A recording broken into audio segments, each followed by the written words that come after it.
Welcome back to the channel. Tonight we're stepping into the brutal world of Westeros to uncover a truth that will completely change how you see Ned Stark.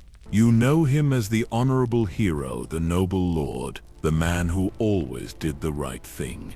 But what if I told you that his honor was actually the weapon that destroyed his entire family? Before we dive into this journey, if you're ready to have your perspective on Game of Thrones completely shattered, go ahead and hit that like button. And if you love these deep dives into the worlds we're obsessed with, make sure to subscribe and ring that notification bell. Also drop a comment below and let me know where in the world you're watching from.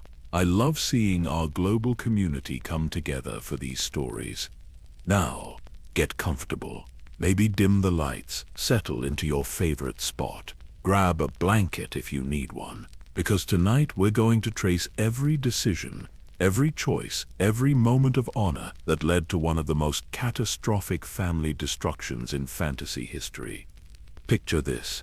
A man kneels in front of thousands in the Sept of Baelor. His daughters watch from the crowd, one screaming, one hidden. He's about to confess to crimes he didn't commit, abandon everything he ever believed in, throw away a lifetime of honor, all to save the children he loves.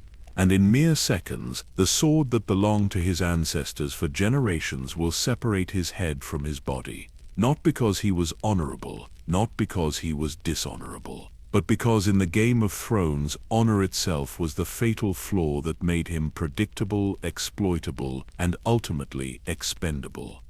How did the most respected man in Westeros end up here? How did the Warden of the North, beloved by his people, trusted by kings, end up watching his family scatter to the winds while his blood stained the steps of the greatest sept in the realm? The answer isn't what you think. It's not about betrayal. It's not about bad luck. It's about a man so trapped by his own code of honor that he couldn't see the trap closing around him until it was far too late. See, Ned Stark made his first fatal mistake long before he ever came to King's Landing. And by the time he realized what honor truly cost, his son would be betrayed at a wedding, his daughters would be tortured and transformed, his wife would be murdered and resurrected as a creature of pure vengeance, and his name would become a ghost story, whispered in the ruins of a broken family. The question we're going to answer tonight is simple but devastating. Was Ned Stark a hero destroyed by villains, or was he a man so rigid in his principles that he built the very cage that trapped his children? Let's find out. Our story begins in Winterfell, the ancient seat of House Stark, where winter is always coming and honor runs as deep as the frozen ground.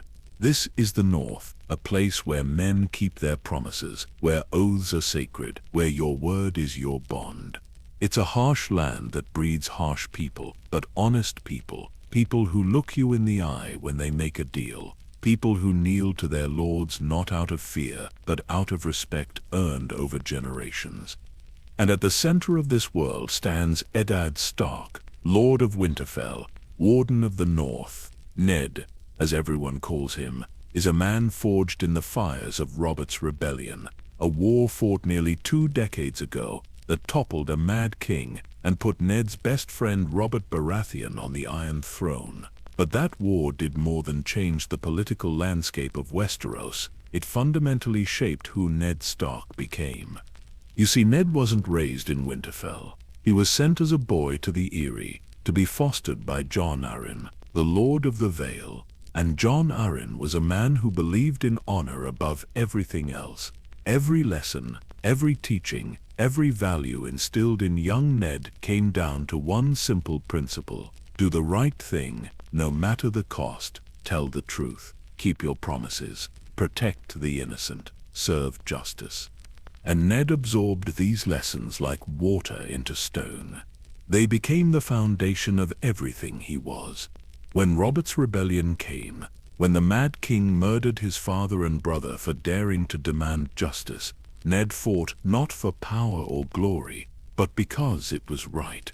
When the war ended and he rode to the Tower of Joy and Dawn, he found his sister Lyanna dying in a bed of blood.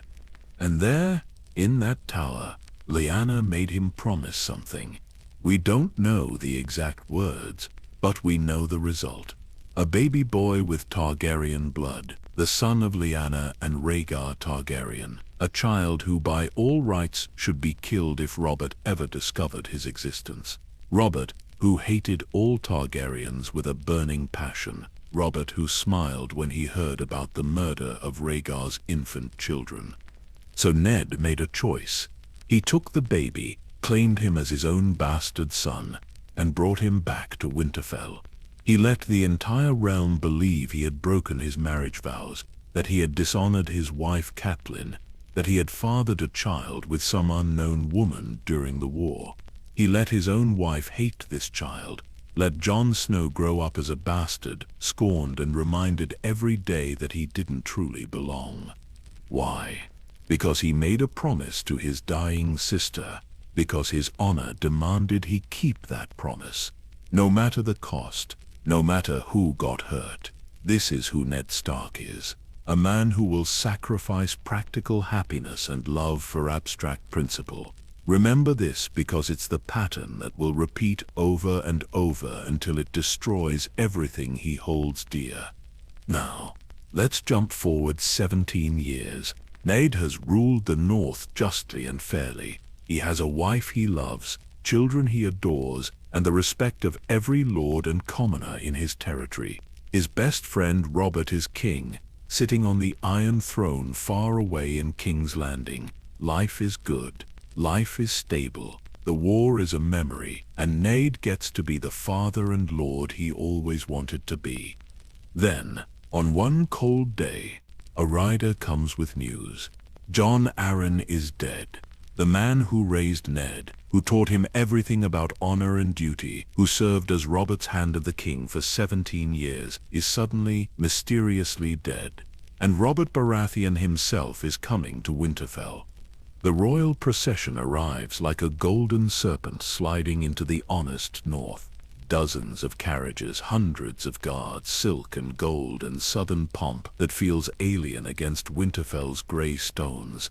And at the center of it all, Robert Baratheon, once a warrior who could crush skulls with his warhammer, now a fat king drowning in wine and nostalgia, trapped in a loveless marriage to Cersei Lannister. Robert embraces Ned like the brother he is, and they go down to the crypts where Lyanna Stark is buried. Robert still loves her, still mourns her, still talks about her like she died yesterday. He doesn't know the truth. He doesn't know that the woman he thinks was kidnapped and raped by Rhaegar Targaryen actually loved Rhaegar, married him, bore his child willingly. Ned keeps this secret locked behind his teeth, as he always has. Then Robert asks the question that will change everything. He wants Ned to come to King's Landing. He wants Ned to be his hand of the king, to replace Jon Arryn, to help him rule the 7 kingdoms. It's not really a request. It's a plea from a desperate friend who sees enemies in every shadow and doesn't know who to trust anymore. Catelyn Stark knows immediately that this is a terrible idea. She knows the South is dangerous, that King's Landing is a nest of vipers, that her husband's honest northern honor will make him a target for every schemer and manipulator in the capital. She begs him not to go. She sees the danger so clearly. But then something happens that makes the decision for them. Bran, their young son, loves to climb. He scales the walls of Winterfell like a little monkey, and no amount of scolding stops him.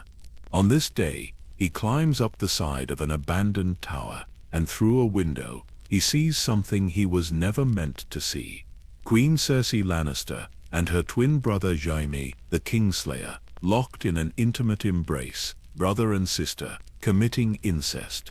Jaime sees the boy watching, and without hesitation, without a moment of mercy, he pushes Bran out the window. The child falls, crashes to the ground far below.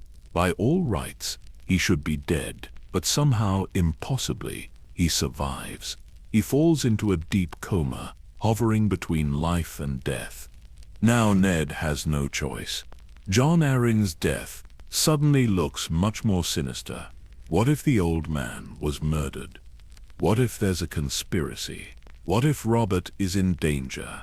Ned's honor won't let him refuse now. His duty to his friend, his duty to the realm, his duty to the memory of Jon Arryn, all of it combines into an obligation he cannot ignore. So he accepts. He will go to King's Landing and serve as Hand of the King, and in making this decision, he tears his family apart. Robb, his eldest son, must stay in Winterfell to rule in his father's absence.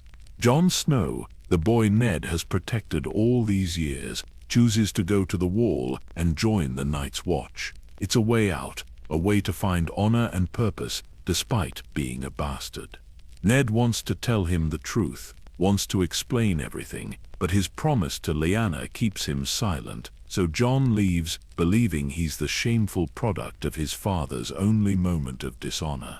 Sansa and Arya, Ned's daughters, will come south with him. Sansa is thrilled because she's betrothed to Prince Joffrey, the Crown Prince. She dreams of being queen, of southern knights, and courtly love. She doesn't see the danger. Arya is more reluctant, more wild, but she goes because her father goes. The family says their goodbyes. Catelyn stays with Bran, praying he'll wake up. The Stark children scatter to the four winds, and as they prepare to leave, they find something in the woods, a dead direwolf, killed by a stag's antler still lodged in her throat, and nearby, her pups, 6 of them, 1 for each of the Stark children. It's an omen so obvious it might as well be written in blood. The direwolf is the sigil of House Stark. The stag is the sigil of House Baratheon. A Baratheon killed this mother wolf, and her children are orphaned, scattered, but Ned doesn't see it. Or maybe he sees it and chooses to ignore it, because honor demands he go to King's Landing, and once Ned decides something is his duty, nothing will change his mind. The journey south begins, and almost immediately, there's another sign. Arya's direwolf, Nymeria, bites Joffrey when the prince threatens a butcher's boy. It's a minor incident, a child's squabble, but Cersei demands justice. She wants the direwolf killed. When Nymeria can't be found, Cersei demands that Sansa's direwolf, Lady, be killed instead. Robert, weak and controlled by his wife, agrees, and Ned Stark, the Lord of Winterfell, personally executes Lady, an innocent creature, guilty of nothing, killed to appease politics and power. It's the first sacrifice of Stark innocence on the altar of Southern Games. Sansa watches her father kill her direwolf, and something inside her begins to crack. They continue south, and with every mile, they move further from the honest, brutal simplicity of the north into the complex web of lies and schemes that is King's Landing. Ned doesn't realize it yet, but he's walking into a trap. Not a trap set by one person, but a trap built by the very nature of the Game of Thrones itself. A game where honor isn't a strength, it's a weakness, a predictability, a button that can be pushed to make you do exactly what your enemies want. And waiting in King's Landing are people who know exactly how to push that button. Littlefinger, who loves chaos and climbs through betrayal. Varys, who serves the realm but through secrets and manipulation. Cersei, who will do anything to protect her children and her power. And dozens of others, all playing the game, all watching as the honest wolf walks into their den. Ned Stark is about to learn that in the South, honor doesn't win wars, it doesn't protect your family, it doesn't save the innocent. In the South, honor gets you killed. King's Landing hits Ned like a physical wall, 500,000 people crammed together, the stench of waste mixing with expensive perfumes. The Red Keeper towers above everything, red stone looking like dried blood in the sunset. The small council meeting tells him everything about how this place operates. Lord Petyr Baelish, Littlefinger, master of coin, clever and charming, but something slippery in his smile. Varys the Spider, speaking in riddles, knowing everyone's secrets. Grand Maester Pycelle, ancient but sharp-eyed. These are the men who supposedly help rule the Seven Kingdoms, but they're all playing their own games.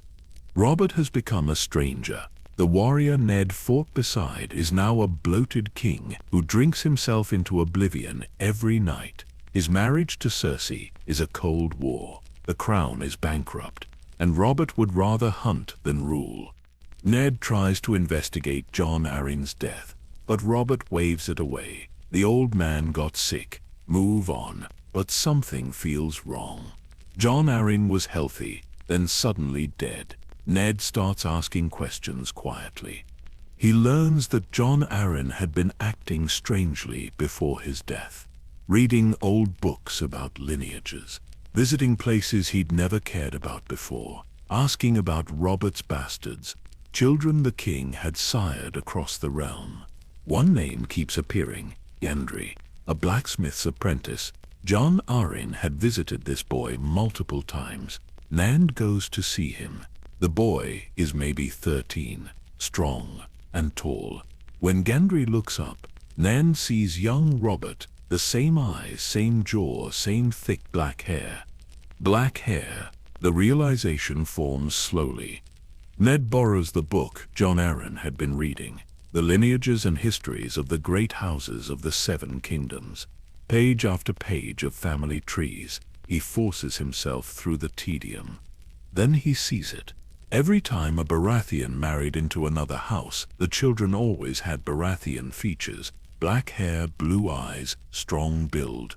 For 300 years, every single child with Baratheon blood had black hair. The Baratheon seed was strong, always dominant. Every single time. Ned's hands shake as he looks for the current generation. Joffrey, Myrcella, Tommen, 3 golden-haired, green-eyed children. Not a trace of Baratheon features. They look exactly like Lannisters. Jon Arryn's last words suddenly make sense. The seed is strong, not fever talk. A message, a clue. Baratheon blood always shows, unless the children aren't actually Robert's. Ned visits more of Robert's bastards. A baby girl in a brothel with black hair, others scattered across the city. Every single one has black Baratheon features, except the 3 who live in the Red Keep and wear crowns. The truth is staggering. Cersei's children are products of incest with her twin brother Jaime. The Crown Prince is a bastard, and Jon Arryn died for discovering this. Now Ned faces a choice. In his mind, the path is obvious. He's discovered a crime. Justice must be served. The rightful order must be restored. He makes his first catastrophic mistake. He confides in Littlefinger, asks for help managing the situation. Littlefinger smiles and agrees. What Ned doesn't know is that Littlefinger orchestrated Jon Arryn's murder through Lysa Arryn. He set this entire chain of events in motion. Telling him the truth is like handing an arsonist a torch. Then Ned makes his second terrible choice. He confronts Cersei privately, tells her he knows about her children, explains he'll tell Robert, but gives her a chance to flee with her children first. It's mercy, giving someone time to escape rather than face execution. It's also monumentally stupid. Cersei doesn't run. She sees what he's handed her. Time, knowledge, his entire strategy laid bare, all in the name of honor and mercy. She asks, "What of my wrath, Lord Stark?" He should hear the threat, but he doesn't. Days later, Robert goes hunting. There's an accident with a boar. The king was too drunk, they say, and the animal gored him mortally. It wasn't an accident. Cersei arranged it through her cousin Lancel, who kept Robert's cup full of strong wine. Murder disguised as misfortune. Robert calls Ned to his deathbed, dictates his final command. Ned is to be protector of the realm until Joffrey comes of age. Ned writes it down, but changes one detail. Where Robert says "my son Joffrey," Ned writes "my heir," leaving room to install the rightful heir once he proves the truth. Robert dies that night. Everything accelerates immediately. Renly comes to Ned, urges him to act now, take control of Joffrey by force before Cersei consolidates power.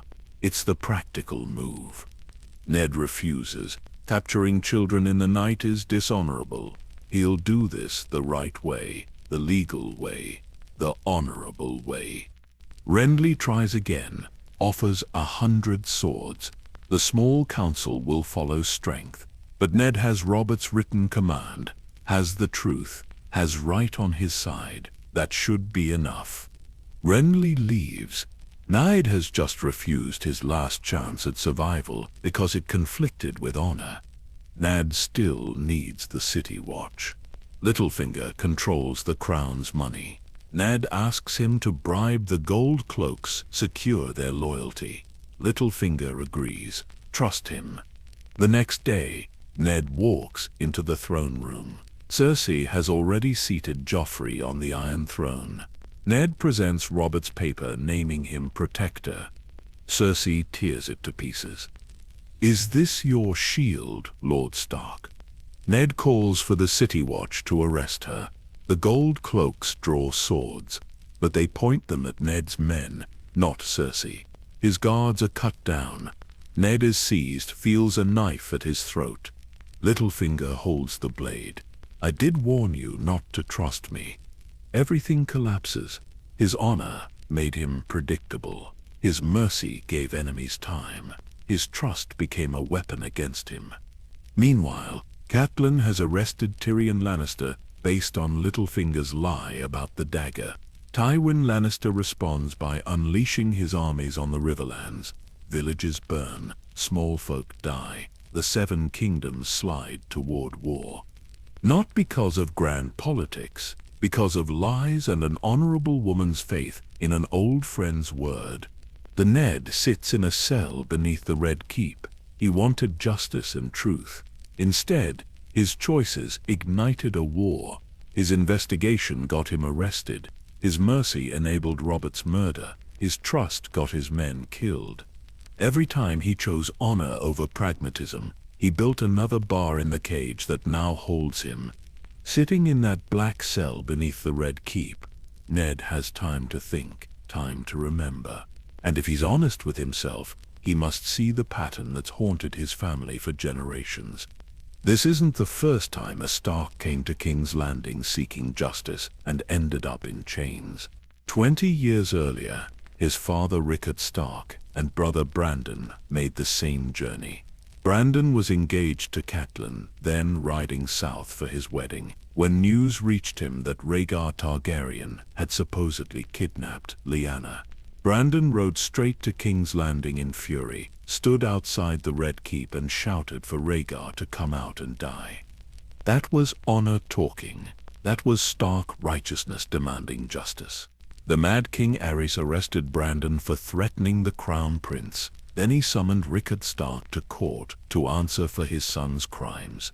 Rickard came because honor demanded it. You don't ignore a royal summons. You face accusations with truth. Aerys killed them both in the throne room. Made Rickard wear his armor while fire burned beneath him, roasting him alive inside the metal.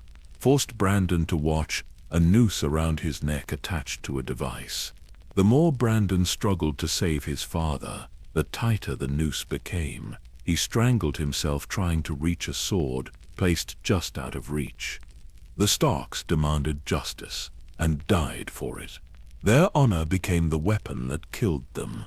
That's what sparked Robert's rebellion. Aerys then demanded Jon Arryn send him the heads of his two wards, Ned and Robert. Jon Arryn refused, raised his banners instead. The war that followed changed everything, but it started because Starks couldn't ignore injustice, couldn't play the game, couldn't bend. And here's Ned, arrested in the same city, for the same reason. He discovered a truth and felt honor bound to expose it.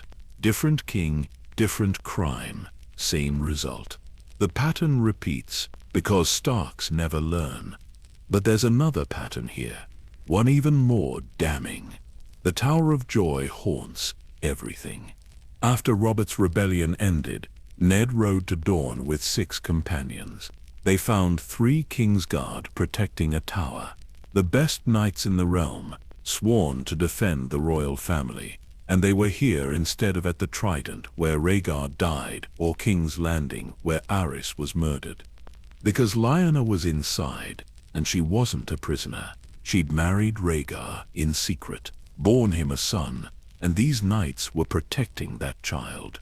The rightful heir to the Iron Throne, if you believed Targaryen lore. Ned fought the Kingsguard. Only he and Howland Reed survived. Inside, Lyanna was dying from childbirth complications. She made Ned promise to protect her son, promise to keep him safe from Robert, who would kill any Targaryen heir without hesitation. So Ned took the baby, claimed Jon as his bastard, let everyone believe he broke his marriage vows, let Catelyn hate the child, let Jon grow up scorned and reminded daily he didn't belong, all to keep a promise to his dead sister. Here's the cruel truth. Ned could have told Catelyn the secret. She would have kept it. She loved him, would have helped protect Jon if she knew the truth. But Ned's honor wouldn't allow even that small deception. He made a promise, and the promise meant total silence. So Catelyn spent 17 years resenting a boy who reminded her of her husband's supposed betrayal. Jon suffered because of Ned's honor, grew up a bastard because Ned's rigid code demanded he keep his word absolutely, even when it caused unnecessary pain to people he loved. And that's the pattern.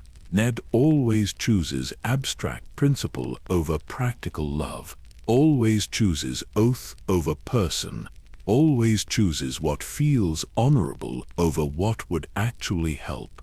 Now Varys comes to visit the cell. The spider moves through the darkness like his name suggests, appearing silently. He's not here to mock. He seems genuinely troubled by what's happened. You tried to play the game with honorable pieces, Varys says. In King's Landing, that's suicide. Ned responds with a line that defines him. You think my life is some precious thing to me, that I would trade my honor for a few more years. And Varys delivers the blow that should shatter everything. What of your daughters' lives, Lord Stark? That question changes the calculation entirely.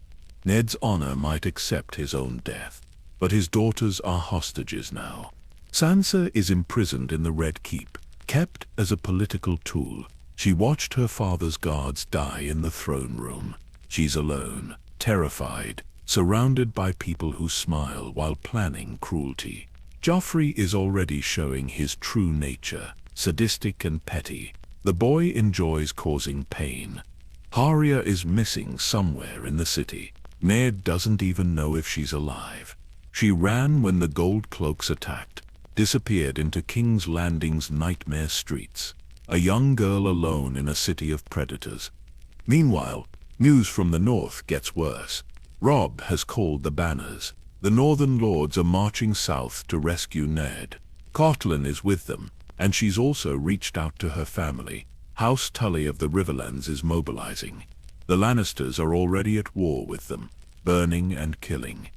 Everything is spiraling into chaos. The realm is fracturing, and it's because of Ned's investigation, Ned's honor, Ned's inability to play the game. Varys lays it out clearly. Cersei wants Ned to confess, publicly admit treason, declare Joffrey the rightful king, recant everything. In exchange, they'll show mercy. He can take the black, go to the wall, live out his days with the Night's Watch.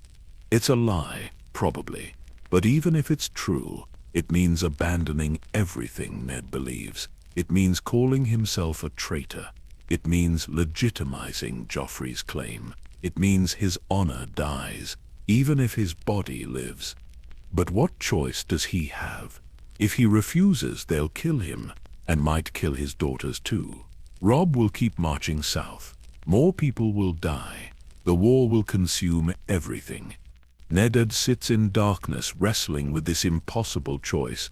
His entire life has been built on a foundation of rigid principle. Do the right thing no matter the cost. Keep your word. Tell the truth. Stand for justice. And where has it gotten him?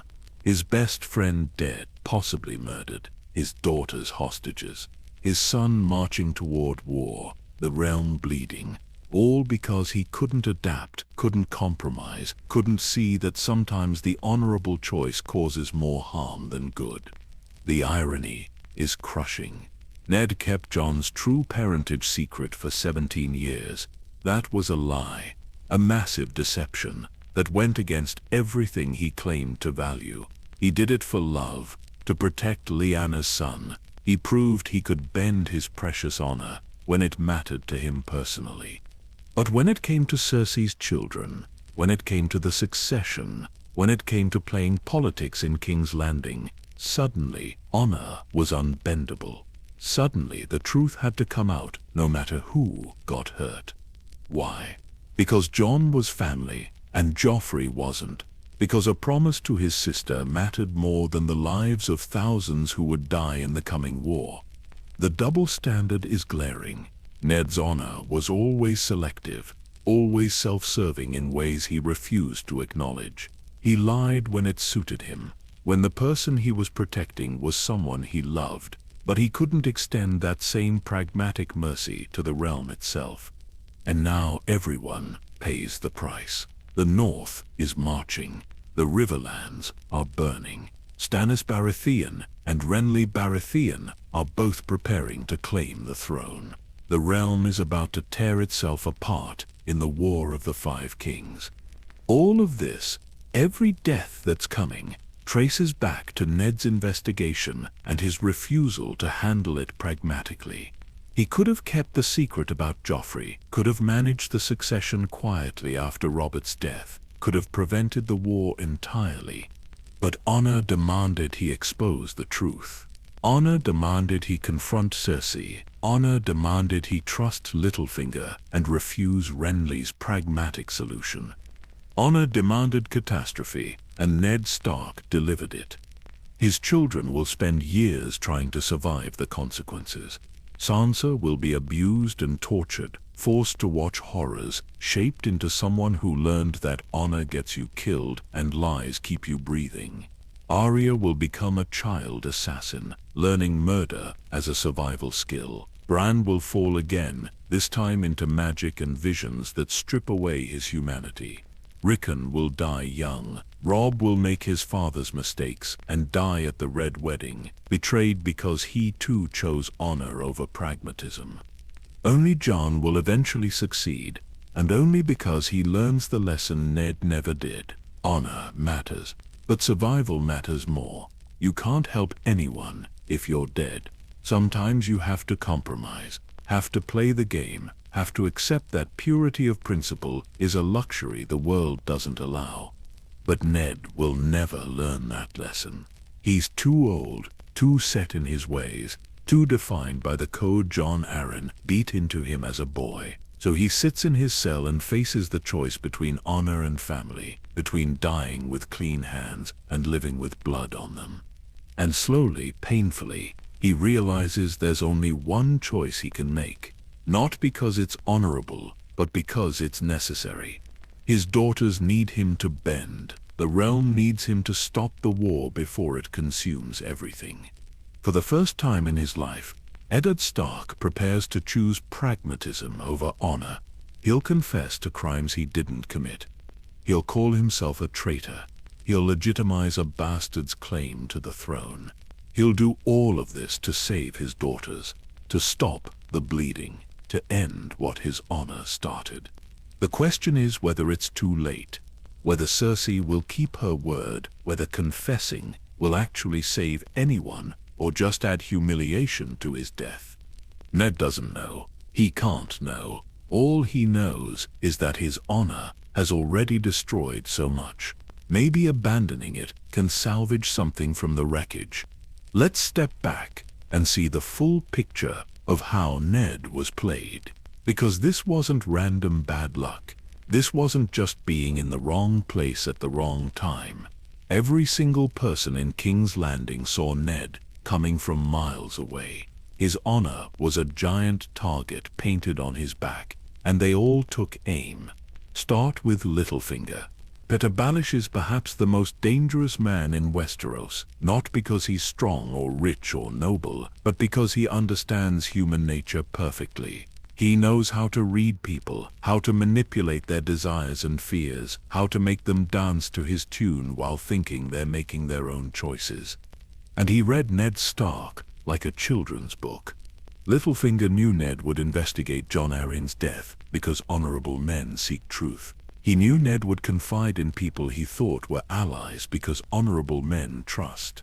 He knew Ned would warn Cersei rather than strike immediately because honorable men show mercy. He knew Ned would refuse Renly's offer because honorable men don't seize power through force. Every move Ned made was predictable, not because Ned was stupid, but because he was consistent. His principles were so rigid, so unbending, that anyone paying attention could predict exactly what he'd do in any situation. That's what honor costs you in a place like King's Landing. Predictability, and predictability is a death sentence. Littlefinger set the dominoes falling years ago. He convinced Lysa Arryn, who loved him obsessively, to poison her husband Jon. Then he had her send that letter to Catelyn, blaming the Lannisters. He knew Catelyn would tell Ned, knew it would draw Ned south to investigate, knew it would put honorable, predictable Ned Stark exactly where Littlefinger wanted him. When Ned confided in him about Joffrey's parentage, Littlefinger must have smiled inside. The pieces were all in position. He promised to secure the City Watcher's loyalty, and Ned believed him. Why wouldn't he? They needed allies, and Littlefinger was supposed to be an old friend of Catelyn's. But Littlefinger never secured the gold cloaks for Ned. He secured them for himself, which meant securing them for whoever offered the best opportunity for chaos. In this case, Cersei. When Ned called on them to arrest the Queen, they turned on him instead. The betrayal Littlefinger orchestrated. Then there's Cersei herself. She's not as clever as she thinks she is, not as calculating as her father Tywin, but she understood Ned perfectly well. She knew he'd warn her before acting, knew he'd give her time to flee, because that's what honorable men do. She used that time to murder Robert, arranged the hunting accident through Lancel, made sure the king was too drunk to defend himself against the boar, and once Robert was dead, she moved fast. Crowned Joffrey immediately, seized control of the Red Keep, positioned her forces. By the time Ned walked into that throne room, she'd already won. His honor had given her everything she needed. Even Varys played Ned. The Spider claims to serve the realm, and maybe in his twisted way he does. But he let Ned walk into destruction. He could have warned him about Littlefinger, could have revealed Cersei's plans. Instead, he watched Ned make mistake after mistake, only intervening after the damage was done. Why? Because Varys is playing a longer game. He wants certain pieces on the board, certain conflicts to happen. Ned's honor made him useful for stirring chaos, and then disposable. Now let's talk about the moves Ned didn't make. The opportunities he threw away because they conflicted with his principles. Renly's offer was sound. Take control of Joffrey and his siblings by force. Lock them up. Establish Ned as Lord Protector with military might backing him. Then prove Joffrey's illegitimacy from a position of strength. It wasn't dishonorable, not really. Protecting children from their murderous mother, preventing a bastard from taking the throne. These are justifiable acts. But Ned saw it as kidnapping innocence, saw it as might making right instead of law and truth prevailing. So he refused, and Renly rode away with his followers. That was Ned's last real chance at winning. Littlefinger also offered a solution, though his was more cynical. Let Joffrey keep the throne. The boy is young, controllable. Ned could rule as protector, actually wielding power while the Lannisters thought they'd won. Reveal the truth about Joffrey's parentage later if needed, or keep it as leverage. Pragmatic, politically smart, completely contrary to everything Ned believed. He refused that too. The truth had to come out. Justice had to be served. Never mind that revealing the truth would spark civil war. Never mind that keeping the secret might have saved thousands of lives. Honor demanded honesty, so honest Ned would be. And then there's the Jon Snow situation, which reveals the deepest hypocrisy in Ned's honor. For 17 years, Ned lied about Jon's parentage, claimed the boy as his bastard to protect him from Robert's wrath. That's a noble lie, a merciful deception. Except Ned could have handled it differently. He could have told Robert the truth and asked his friend to spare the child. Robert loved Ned, might have agreed. Or Ned could have sent Jon away, claimed the baby died, any number of solutions that didn't involve raising him as a bastard. But Ned's specific brand of honor required he raise Jon at Winterfell, required he never tell anyone, not even Catelyn, the truth. Why? Because he promised Lyanna complete secrecy. His oath to his dead sister mattered more than his living wife's feelings, more than Jon's happiness, more than practical reality. So Jon grew up hated by Catelyn, scorned by society, believing he was the product of his father's only moment of weakness. The boy internalized that shame, carried it like a weight, went to the wall partly to escape the constant reminder that he didn't truly belong. All because Ned's honor demanded absolute adherence to a promise, even when keeping that promise caused unnecessary suffering. Now contrast that with his handling of Joffrey. Ned could have kept that secret too, could have let the bastard boy remain prince, prevented a war, but he didn't, because revealing this truth felt right to him.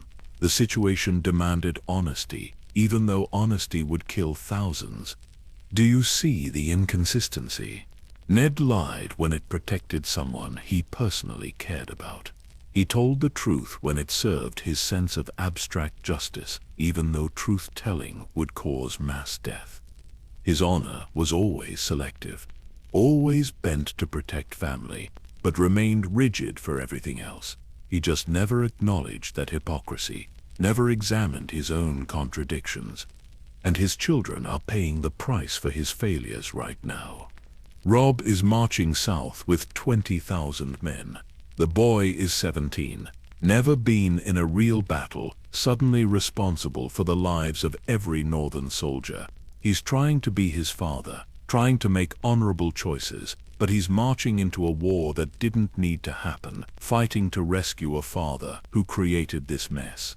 Sansa is learning that honor gets you hurt. She told Cersei about Ned's plan to send her and Arya away, back before everything collapsed. She did it because Cersei was kind to her, because Sansa believed in courtly honor and ladies being truthful. That betrayal of confidence helped Cersei prepare for Ned's moves. Now Sansa is a hostage, and she's learning that trust is a weapon people use against you. Arya is somewhere in King's Landing's bowels, alone and hunted. She saw her father's men die. She's learning that survival means being quick and ruthless, means trusting no one. Everything Ned taught her about honor is being beaten out of her by reality. Brain is crippled at Winterfell, his dreams filled with three-eyed ravens and strange visions. He fell because he witnessed something he shouldn't have, because the Lannisters were willing to murder a child to protect their secrets. The world Ned believed in, where honor and truth matter, doesn't exist for Bran anymore. He's moving towards something stranger, something that will strip away his humanity. Even Catelyn is being transformed. She's with Robb's army trying to navigate the politics her husband failed at. She arrested Tyrion based on Littlefinger's lie, started a war with House Lannister. Now she's desperate to get her daughters back, willing to compromise and deal in ways Ned never could. And Jon at the Wall still doesn't know the truth. He's sworn vows to the Night's Watch, given up any claim to lands or titles, If he knew he was actually Aegon Targaryen, rightful heir to the Iron Throne, would he have made the same choice? Would his entire life be different? Ned's secret keeping robbed Jon of that choice, robbed him of his identity. And for what? To keep a promise to a woman dead for 17 years. Every child's suffering traces back to their father's rigid, selective honor. The code that Ned claimed was everything destroyed the family he claimed to love. Here's the devastating truth, that Ned is finally understanding in his cell. In Westeros, honor doesn't protect anyone. It doesn't stop wars. It doesn't save innocence. It's a luxury that rich lords can pretend to afford because other people pay the price for their principles. The small folk don't care about honor. They care about not starving, about not being raped when armies march through. The soldiers don't care about legitimacy. They fight because their lord calls banners, and they die in fields far from home for causes they don't understand. Ned's investigation into Joffrey's parentage, his insistence on revealing the truth, his noble refusal to seize power through force, none of it helps anyone. It just ensures thousands will die in the coming war, ensures his family will be scattered and broken, ensures the realm will bleed. Honor is a story lords tell themselves to justify their actions. It's a comfortable fiction that lets them believe they're better than the schemers and killers. But in the end, the honorable and dishonorable all bleed the same. The only difference is the honorable ones see the knife coming because they're too principled to watch their backs. Ned Stark could have been different. He could have adapted, could have learned to play the game while keeping his core values, could have protected his family and the realm by being smarter instead of just trying to be good. But he didn't. He couldn't. The code Jon Arryn taught him was too deeply embedded, and now everyone he loves will suffer because he couldn't tell the difference between being honorable and being wise. That's the real tragedy. Not that bad people won, but that a good man was so trapped by his own goodness that he became an instrument of destruction. His virtue was weaponized. His predictability was exploited. His mercy was punished. And in a few days he'll walk out to confess his crimes and beg for mercy. He'll abandon his honor to try to save his daughters. But even that won't work, because he waited too long, made too many mistakes, set too many dominoes falling. The game was always rigged against honorable men. Ned just refused to see it until it was far too late. The decision breaks Ned in ways a sword never could. He spent days in the black cells, wrestling with the impossible choice between everything he believes and everyone he loves. The darkness down here is absolute.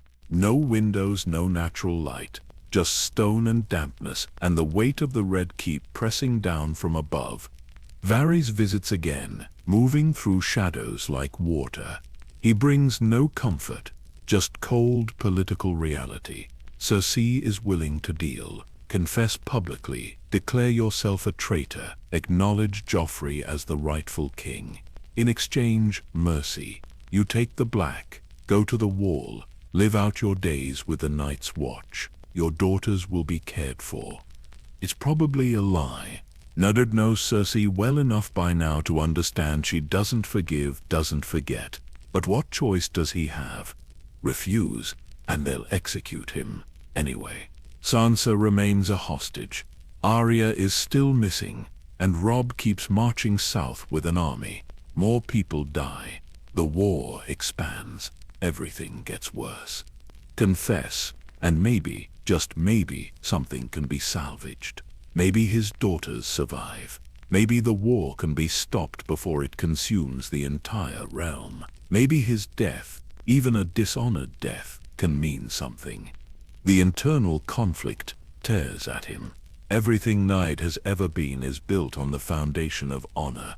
Do the right thing. Tell the truth. Stand for justice. These aren't just values to him. Their identity. Strip away the honor, and what's left? Who is Eddard Stark, if not the man who keeps his word? who stands by his principles, who refuses to compromise with injustice. But then he thinks about Sansa's face in the throne room, terrified and alone. Thinks about Arya somewhere in the city, maybe already dead. Thinks about Robb, 17 years old, leading men to war because his father's honor put them there. And slowly, painfully, Ned makes his choice. For the first time in his life, he chooses pragmatism over principle, chooses his children's lives over his own reputation, chooses to lie, to bend, to break everything he's ever stood for.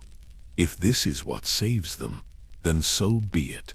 His honor has already destroyed so much. Maybe abandoning it can rebuild something from the ashes. They come for him when it's time, pull him from the cell, drag him up into daylight that burns his eyes after days in darkness. They've arranged a public spectacle at the Sept of Baelor, the greatest religious building in King's Landing. Thousands of people crowd the plaza, nobles and commoners alike, all come to watch the disgraced Hand confess his crimes. The Sept rises above them, 7 crystal towers catching the sun. It should be beautiful, but to Ned it looks like a monument to hypocrisy. All these people praising gods of justice and mercy while baying for his blood. They march him up the steps. His hands are bound, his clothes are filthy from the cells. He looks broken, which is exactly what Cersei wants. The crowd needs to see the mighty Ned Stark humbled, needs to see that no one is above the crown's justice. Sansa is there in the crowd, forced to watch. She's dressed in fine clothes, but her face is pale with terror. Nand sees her and his heart breaks completely. This is what his honor cost her. Safety, peace, childhood. She's 13 years old and has already learned that the world is cruel and the good don't always win. Arya is there too, though Ned doesn't know it. She's hidden in the crowd, face dirty, dressed like a street child. She pushed through the masses to see her father. Part of her wants to rush to him, but survival instinct keeps her frozen. She's learned in the past days that revealing yourself gets you killed. Joffrey sits on a platform, watching with barely contained glee. The boy is 12, officially king now, and the power has already corrupted what little decency he might have had. Cersei stands near him, face carefully neutral. She's won, and she knows it. The dangerous Ned Stark is beaten. Beside them are Sansa, forced to witness, and the members of the small council. Littlefinger watches with that slight smile, admiring his own handiwork. Varys looks grave, playing his role as the concerned advisor. Pycelle appears sad, though his eyes are calculating. They bring Ned to the center of the platform, make him kneel before the gathered thousands. The High Septon stands ready to hear his confession, to accept his repentance on behalf of the gods. Ned knows what he has to say.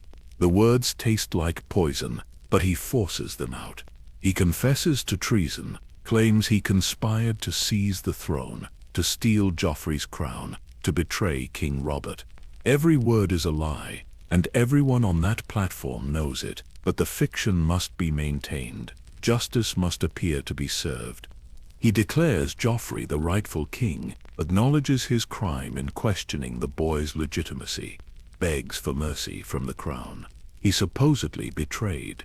It's the hardest thing he's ever done, harder than fighting at the Tower of Joy, harder than keeping Jon's secret all these years. This is killing everything he is, everything he's ever stood for. He's calling himself a traitor, legitimizing a bastard born of incest, lying to thousands while invoking the gods.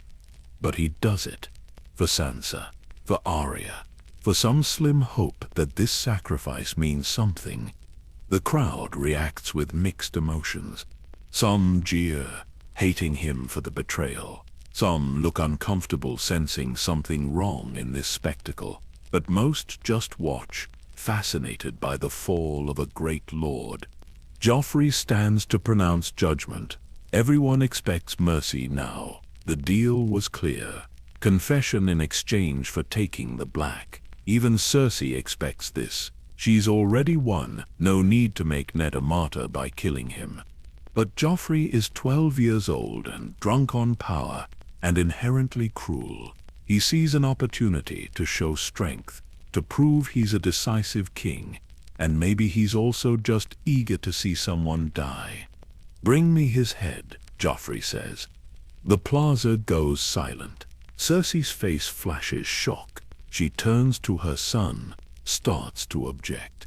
Sansa screams. No. Varys looks genuinely disturbed. Even Littlefinger seems surprised. But it's too late. Joffrey has given the command, and to countermand it would make him look weak. The gold cloaks move to enforce the order. They drag Ned to the execution spot. He's in shock, trying to process what just happened. He confessed.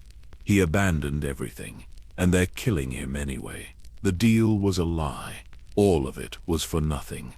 Tyrion Payne, the royal executioner, steps forward. He's a huge man, mute, carrying an executioner's sword, and Ned recognizes the blade. Ice, his own ancestral sword, taken when he was arrested. They're going to kill him with the Stark family blade. The symbolism is deliberate, cruel. Ned's last moments are strange. He looks at Sansa one more time, sees her being held back by guards, looks at the crowd and catches a glimpse of someone small, a girl with a dirty face. Arya. Both his daughters are watching this. This will be their last memory of him. He thinks about his failures, about every choice that led here, warning Cersei, trusting Littlefinger, refusing Renly, investigating instead of playing politics. Every moment his honor made him predictable, made him exploitable, made him weak. He thinks about his other children. Robb, who will now continue this war. Brand, crippled at Winterfell. Rickon, still just a baby. Jon at the Wall, never knowing the truth about his parents. He thinks about Catelyn, and how she'll receive news of his death, how she'll blame herself, even though this was all his doing. And in his final seconds, maybe Ned Stark finally understands. Honor didn't destroy his family. His specific interpretation of honor did. His rigidity, his inability to adapt, his refusal to see that principles without wisdom are just another form of foolishness. The blade comes down. Ice, forged from Valyrian steel hundreds of years ago, passed down through generations of Starks, separates Eddard Stark's head from his body in one clean stroke. Sansa is screaming, fainting. Arya is being grabbed by someone in the crowd, a man who recognized her, Yoren from the Night's Watch. He covers her eyes, drags her away before the gold cloaks can identify her. "Don't look," he keeps saying. But she already saw her father's blood on the steps of the Sept, his head rolling, the crowd's mixed reactions. Joffrey is smiling, pleased with himself. Cersei looks troubled, knowing this was a mistake politically, but unable to undo it. Littlefinger watches the chaos with satisfaction. Another domino fallen, more chaos to climb. And the realm tears itself apart.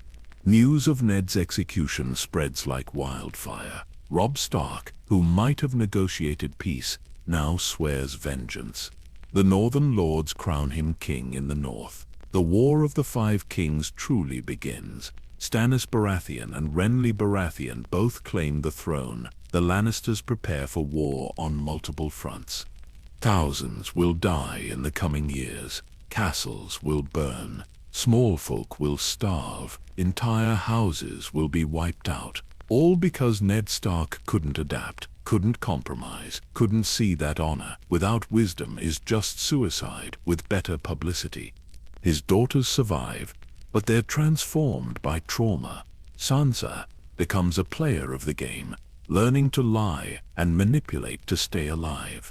Arya becomes a killer, crossing names off a list of people she'll murder for revenge. Neither will ever be the innocent girls they were before their father's honor destroyed everything. Ice, the Stark sword, will eventually be melted down and reforged into two Lannister blades, Even the weapon is corrupted, its legacy shattered just like the family it represented. And in the end, what did Ned's honor accomplish? He exposed a truth that started a war. He kept a secret that caused suffering. He made noble choices that led to ignoble outcomes. He died believing his final sacrifice might save his daughters, but even that was a lie. The most honorable man in Westeros built the cage that trapped his entire family, and he did it one principled choice at a time, never realizing that being right and being wise are not the same thing. The consequences of Ned's execution ripple outward for years, touching every corner of Westeros and transforming each of his children in ways he never could have imagined. Robb Stark becomes king in the north, crowned by lords who loved his father and want vengeance. He's a skilled battle commander, winning every fight he enters, but he inherited his father's fatal flaw. At the twins he breaks a marriage pact, because he falls in love and believes honor demands he marry the girl he took to bed. Just like Ned, he chooses principle over pragmatism. Just like Ned, it gets him killed. The Red Wedding slaughters him, his wife, their unborn child, and Catelyn. The North's independence dies with them. Catelyn herself becomes Lady Stoneheart after the Red Wedding, resurrected by the Brotherhood without banners. She's no longer the woman who loved Neddy. She's a creature of pure vengeance, hanging Freys and Lannisters without trial or mercy. The honor that defined her husband is completely absent from her reanimated corpse. She's become what the world made her. Sansa suffers through years of abuse.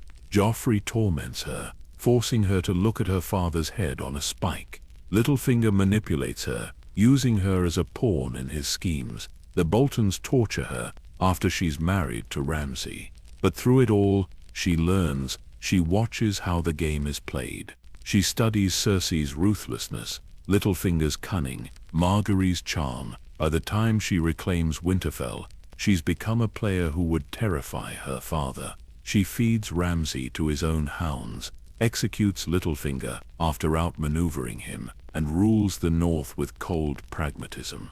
She survived by becoming everything Ned wasn't. Arya's transformation is even more extreme. She travels to Braavos, trains with the Faceless Men, becomes an assassin who can wear faces and kill without hesitation. She murders Walder Frey and his entire male line, baking his sons into a pie first. She's a weapon shaped by her father's death, carrying out vengeance he would have condemned. The girl who once begged him to let her learn swordplay became a killer who would horrify the honorable lord who raised her. Bran stops being Bran entirely. He becomes the three-eyed raven, loses his emotions, his desires, his humanity. He sees everything that's ever happened, and everything that will happen. He watches his father's execution from a distance of time and magic, understands the chains of cause and effect that led there. Eventually he becomes king, chosen because he has no ambition, no house loyalty, no human weaknesses. He's the opposite of everything Ned represented. Where Ned felt too much, Bran feels nothing.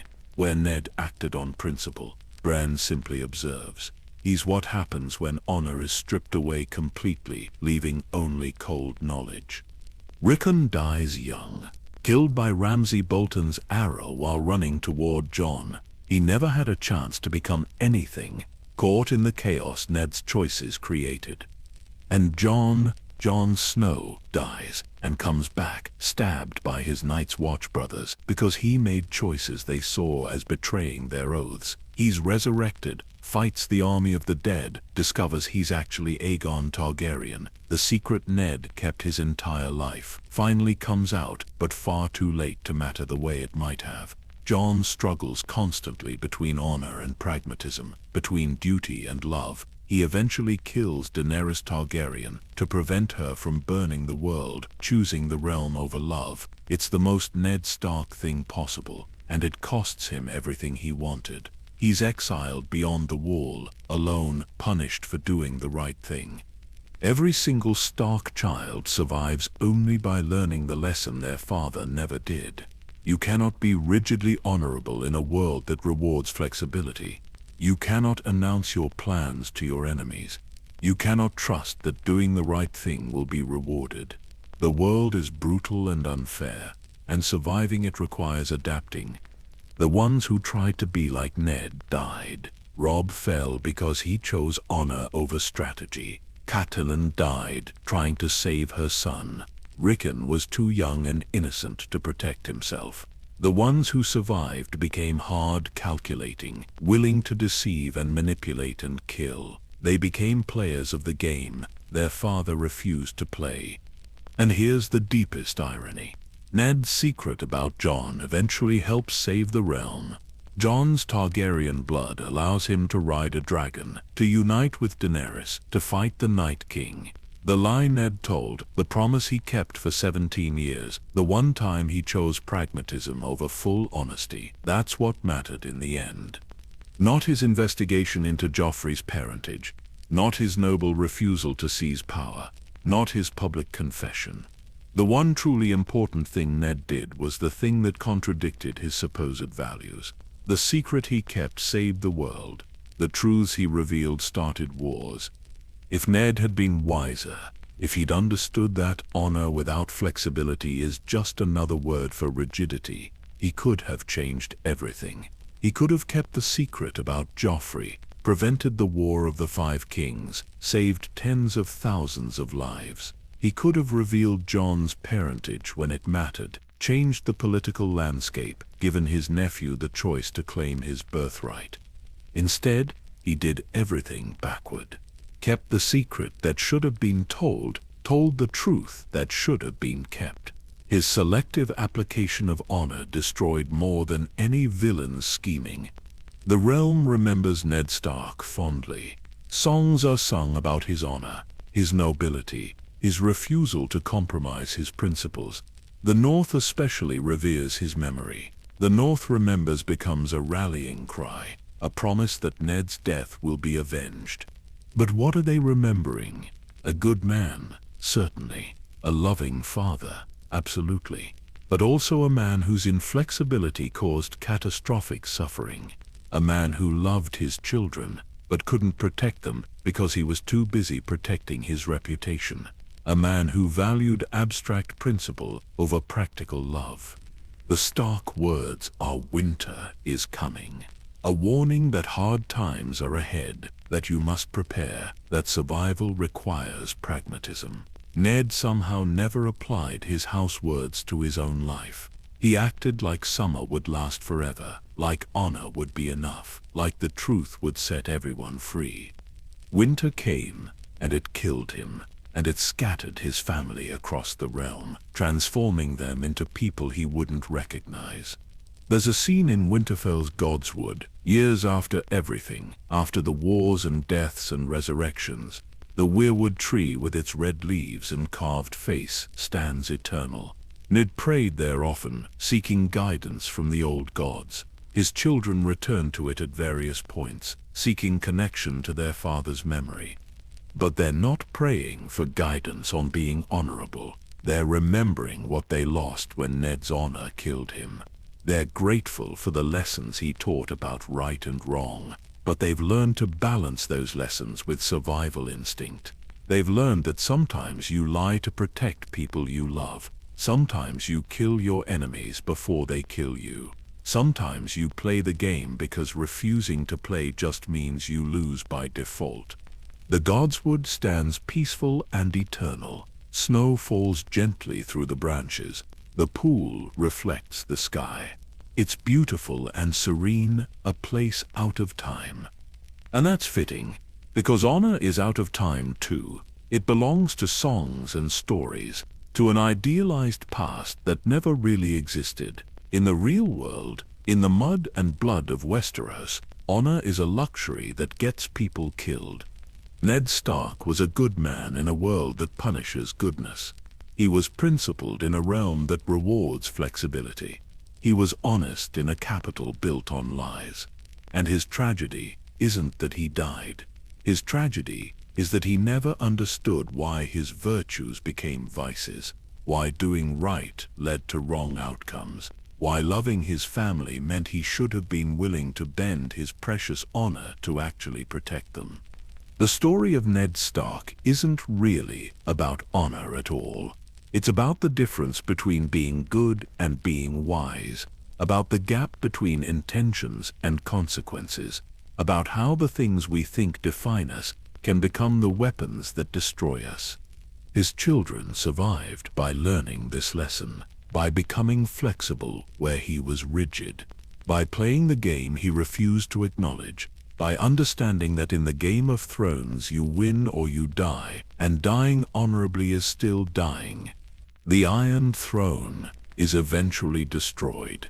The wheel Daenerys wanted to break gets broken, just not the way she intended. The system that rewarded scheming and punished honor is dismantled. Bran becomes king, not through conquest or birthright, but through being chosen. A new order emerges from the ashes of the old. Maybe in that new order, honor might mean something again. Maybe Ned's way of thinking could work in a world that's learned the cost of endless war and betrayal. Maybe his children, carrying both his lessons and the harder lessons they learned surviving his mistakes, can build something better. But Ned himself never saw it. Never got to learn and grow and adapt. He died believing his final compromise might save his daughters, never knowing it was pointless, never knowing his children would have to become everything he wasn't to survive, never knowing that his greatest contribution to the realm was a secret he kept, not the truths he revealed. In the quiet of Winterfell, in the peaceful Godswood where the old gods watch in silence, Ned Stark's legacy rests, not in songs of honor, but in the survival of children who learned honor alone isn't enough, who learned that love sometimes means bending your principles, who learned that protecting your family might require getting your hands dirty. The snow falls, the weirwood stands. The North remembers, but what they remember is complicated now. A good man who made terrible mistakes. A loving father whose love wasn't wise enough to save them. An honorable lord whose honor destroyed more than it protected. And perhaps that's the final truth about Ned Stark. He wasn't wrong to value honor. He was wrong to value it more than wisdom, more than adaptability, more than the practical realities of the world he lived in. Honor is important, but so is understanding when to hold firm and when to bend, when to speak truth and when to keep secrets, when to stand on principle and when to compromise for the greater good. Ned never learned that balance. His children did, forged in the fires of his failure. And in the end, maybe that's his true legacy. Not the honor that killed him, but the wisdom his death taught those who loved him. The realm is at peace now, or as close to peace as Westeros ever gets. The wars sparked by Ned's investigation are over. The dead are buried. The living carry on, and in Winterfell's Godswood, under the watchful eyes of the old gods, the memory of Ned Stark rests. Complicated, tragic, and finally understood not as a simple hero or failure, but as a good man trapped by his own goodness. Winter came, spring followed, and the Starks survived, learning that sometimes the lone wolf dies but the pack survives, learning that honor and wisdom together are stronger than either alone, learning that their father's greatest gift wasn't his principles, but his love, even if that love wasn't wise enough to save him. The story ends where it began, in the North, where honor runs deep, but so does the cold, where the Starks learned hard lessons about survival, where Ned Stark's choices echoed through years of suffering before his children finally found their way home.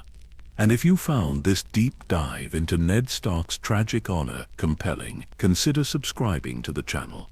There are countless other mysteries and character studies waiting to be explored in the worlds of Game of Thrones and beyond. Stories of how good intentions lead to terrible outcomes, how the things we value most can become our greatest weaknesses, how the Game of Thrones spares no one, not even the most honorable among us. Thank you for joining this journey. through one man's principled path to destruction. Sleep well, and remember that in life, as in Westeros, wisdom and honor together make you strong. But either one alone can get you killed.